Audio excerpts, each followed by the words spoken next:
Bây giờ chúng ta sẽ qua một chuyên mục rất là đặc biệt, lúc nào cũng có ở trên Bar Stories. Nhưng hôm nay, năm nay nó lại chuyển mình với con ly mà xỉn đây 2 ly. 2 ly mà không xỉn mà tỉnh queo. Không, xỉn rồi. Xỉn rồi hả? Rồi. Nẹp. Nẹp. Trong khi tụi tôi không nẹp. Tại vì mình đó bây giờ không nẹp là banh. Đây là một hình thức biểu diễn không phải là mới nữa, nhưng mà về Việt Nam á, lâu rồi chúng ta cũng chưa có một cái nhóm hài độc thoại nào mà làm chỉnh chu và trẻ trung, tươi mới như vậy. Team của Dustin tình cờ xem Sài Gòn Tếu ở trên YouTube, mỗi thứ tư hàng tuần đều có một video mới. Và các bạn diễn live ở ngoài luôn, có thể mua vé. Thì đại diện ngày hôm nay là một bạn cũng trong nhóm Sài Gòn Tếu. Xin được giới thiệu Phương Nam.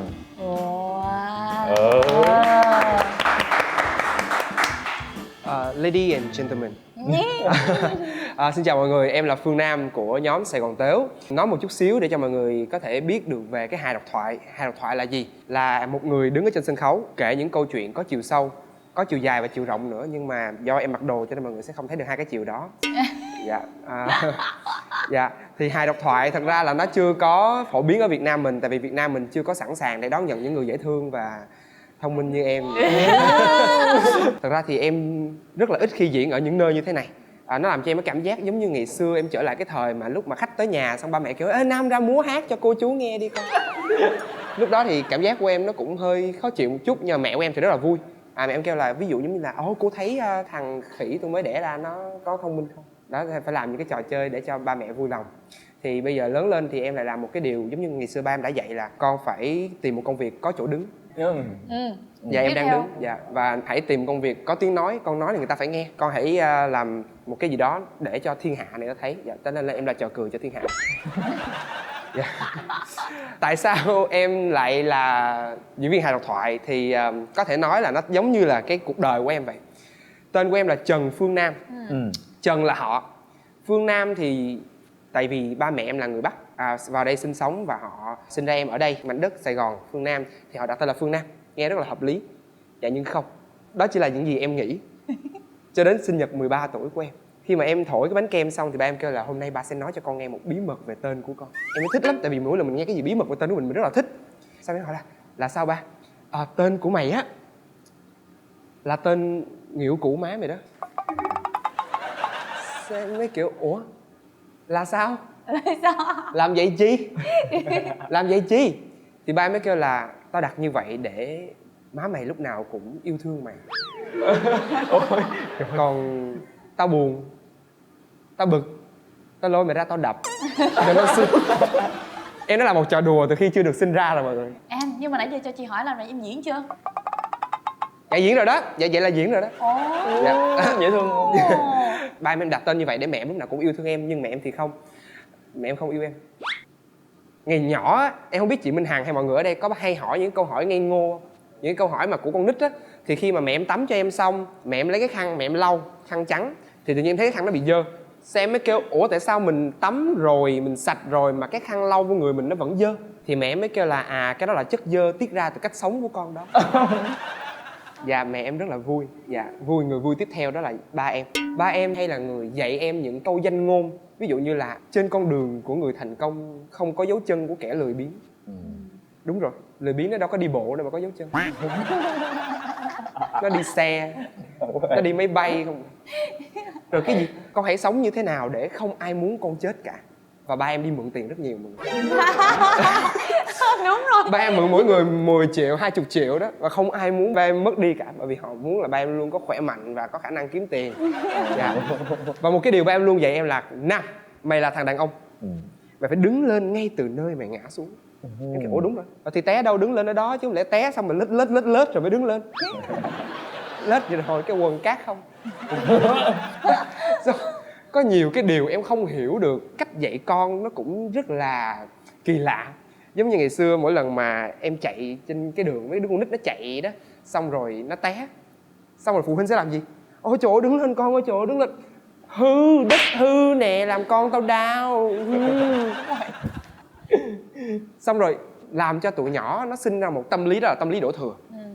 Tụi nó sống trên cuộc đời này, tất cả mọi thứ tụi nó đều đổ thừa người khác. Đi học không được điểm cao, ê bà canh khó quá à.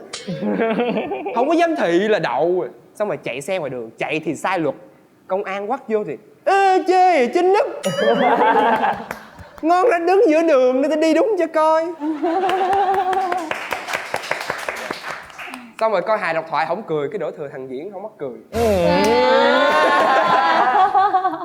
Đó thì có nhiều cái văn hóa của Việt Nam em rất là thích. Một trong những cái điều em thích và điều mà em thấy nó lạ kỳ nhất đó là ngôn ngữ. Phong ba bão táp không bằng ngữ pháp Việt Nam. Nhưng mà em không nghĩ như vậy. Ví dụ em hỏi chị Minh Hằng là chị ăn cơm chưa, chị sẽ trả lời là chị ăn rồi. Chị không thích chị trả lời là ăn rồi. Chị không thích nữa chị trả lời rồi.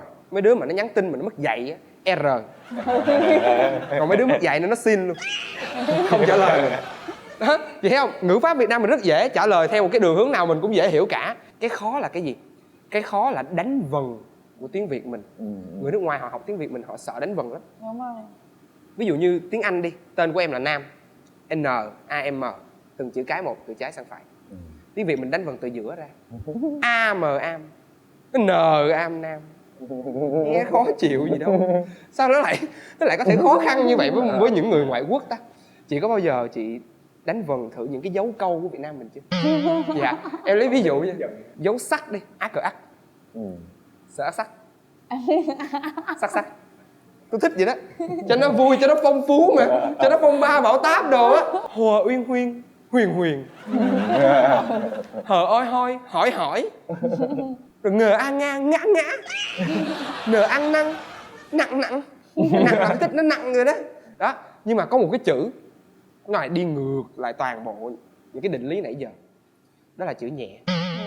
Nhờ e nhe, nặng nhẹ. Sao kỳ vậy ta? Nặng bao giờ nhẹ đúng không? Nặng mà nhẹ, sao kỳ vậy ta? Đó là những cái thứ nó rất là khó hiểu. Nhưng mà em rất là thích những cái điều mà người Việt mình đem lại. Đầu tiên á thì mọi người có thể thấy là rất là ít người Việt Nam mình có thể đứng lên sân khấu và nói một cách tự tin. Thực ra em nói như vậy thôi chứ thật mọi người thấy em rất là run. Người em đang run. Em run chỗ nào? Em run như một cái set toy luôn. Em run lắm. Dạ. Bây giờ mình nói em run chỗ nào? Tại sao em lại chêm cái chữ này vào? Bởi vì em thấy một trong những cái văn hóa của người Việt mình là họ tránh né những cái nhạy cảm, nhất là về tình dục. Ngày xưa không biết mọi người có thắc mắc với ba mẹ của mình là mình sinh ra từ đâu? Dạ đúng rồi. Quê hương thật sự của mình là nơi tôi sinh ra là ở đâu? Trên cái body của một người phụ nữ. Những đứa bạn em trước đây nó hỏi á thì nó sẽ nhận được những câu trả lời là ô Từ nách. đúng rồi. Chính xác. Từ đích. Từ rúng. Thật ra từ rúng cũng hợp lý đi. Tại vì chúng ta có người đẻ mổ đó. Và đúng, mẹ em là người phụ nữ thông minh và mẹ em chọn một cái phương án an toàn, đó là từ nách. Chị có tin không? Nhưng mà hồi nhỏ chị tin. Hồi nhỏ em lại không tin. Nhưng cái vấn đề là cái cuộc đời này nó sẽ có những thứ để mình tin vào cái điều đó. Em không tin là em sinh bằng nách, làm sao mà sinh nó được? Mình nằm thì mình thấy rõ ràng là hai chân lên trời chứ đâu có phải tay lên trời đâu. Đúng không nào? Thì cái lúc đó em không tin. Nhưng mà khi em đi học, vào lúc tiểu học, thì khi mà em ngồi em viết bài, cái mấy đứa bạn ngồi sau nó cứ chọc lét. Nó kêu mày làm cái gì vậy? Nó kêu là ủa mày không nhột hả? Nó không. Vậy là mày mất chinh rồi đó. Ủa là sao? À là chinh ở đây hả? À là sinh từ nách thiệt hả ta? Người Việt Nam mình rất là ngại nói về điều đó. Và chúng ta không nên nói điều đó. Nhưng mà em sẽ nói về điều đó. Mọi người có xem Titanic không? Một phim rất là lãng mạn đúng không ạ? Người lớn tuổi của người Việt Nam mình hay có cái trò là con nít mà nó xem phim mà tới cái cảnh mà Bịt mắt. hôn nhau bịt mắt lại, không xem nữa. Đó, thì cả nhà em đang ngồi xem bộ phim Titanic, xem từ đầu rất là hay, tới cái cảnh mà Rose cởi quần áo và hôn Jack. Ba mẹ em kiểu nào bịt mắt lại. Lên lầu đi, phim này con nít không được xem. Ủa con xem từ nãy giờ mà. Bây giờ người ta lớn rồi con. Đi lên lầu đi. Em bước lên lầu trong tủ nhục. Em đóng cửa lại. Rồi em bật phim người lớn em coi. Mình phải tự tìm hiểu chứ. Không ai dạy mình phải tự tìm hiểu chứ. Vì cái văn hóa mà ba mẹ em giáo dục em ở trong nhà như vậy, không biết một cái gì hết. Mọi người có biết là có một thứ nó cũng giống như tình dục, nó cũng nhạy cảm nhưng nó là rất cần thiết và văn minh. Đó là bao cao su. Dạ, mọi người Việt Nam mình bao con sói, bu câu sao. Không, bao cao su nó là bao cao su. Tại sao chúng ta lại tránh né? Từ bao là cái bao và nó bằng cao su. Vậy thôi, tại sao lại phải tránh né nó? Cái lần đầu tiên mà em đi mua đó, em vẫn ngại mà không biết là tại sao chúng ta lại ngại. có một cái tâm lý là mình sẽ nghĩ rằng người mà thấy mình mua người ta sẽ nghĩ là thằng này nó sắp làm cái điều gì đó với cái bao đó. Khi mà em bước vô á, em lên kế hoạch là em bước vào trong cửa hàng tiện lợi á, em đứng ở một cái quầy kế bên cái quầy bao cao su, em giả bộ em lựa ở cái quầy đó, nhưng mà mắt em liếc qua cái quầy bao cao su. Tới khi em lựa được cái nào nó hợp lý với em rồi em sẽ bóc, em bỏ vào túi một cách rất là nhanh. Xong em đi ra cái chỗ quầy tính tiền, em kêu chị ơi tính tiền giùm em, xong rồi họ sẽ cầm cái đó tính tiền rất nhanh, không nói gì cả, bỏ vào trong một cái bao màu đen, cái bao không có trong suốt, và họ đưa cho mình và mình đi ra. Nhưng đó là kế hoạch, không có kế hoạch nào hoàn hảo cả. Em mua bao lần đầu tiên là vào một cái nơi không phải là một cửa hàng tiện lợi mà một cửa hàng nó rất là chuyên nghiệp. Tức là em vừa bước vào, nhân viên chào: dạ chào anh. Anh mua gì anh? Dạ em mua bao cao su. Anh đi vô đây, đi vô đây. Anh vô đây, em dẫn anh vô đây em mua.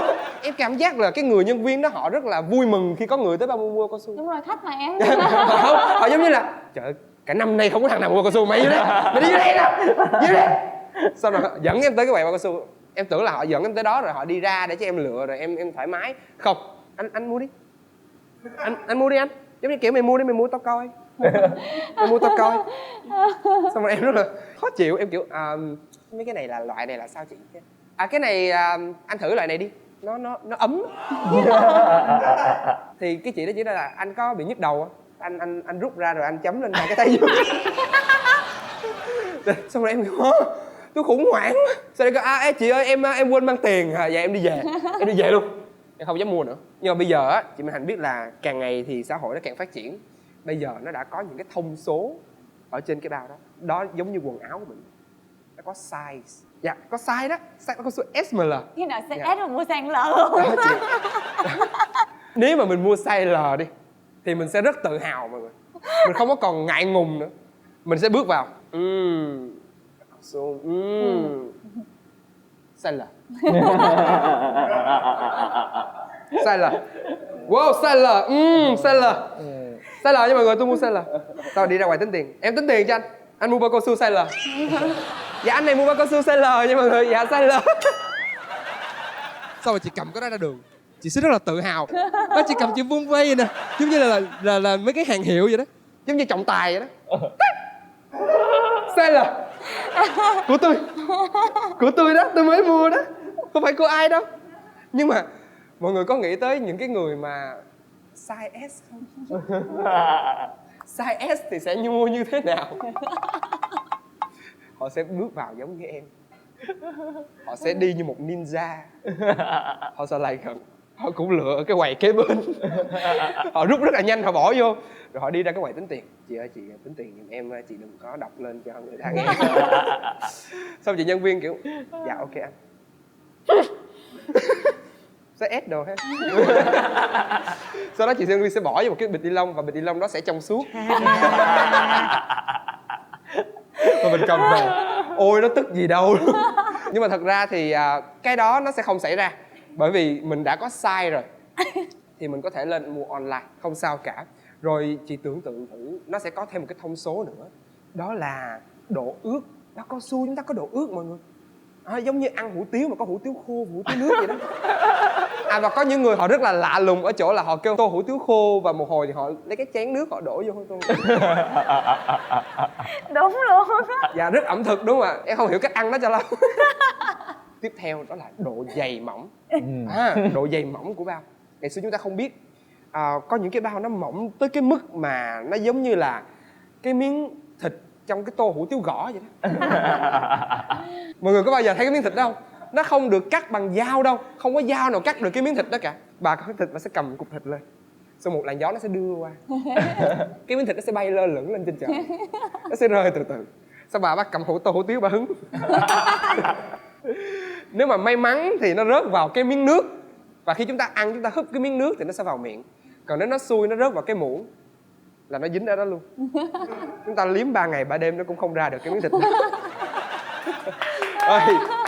Cảm ơn mọi người rất là nhiều. Đó là set của em. Thank you.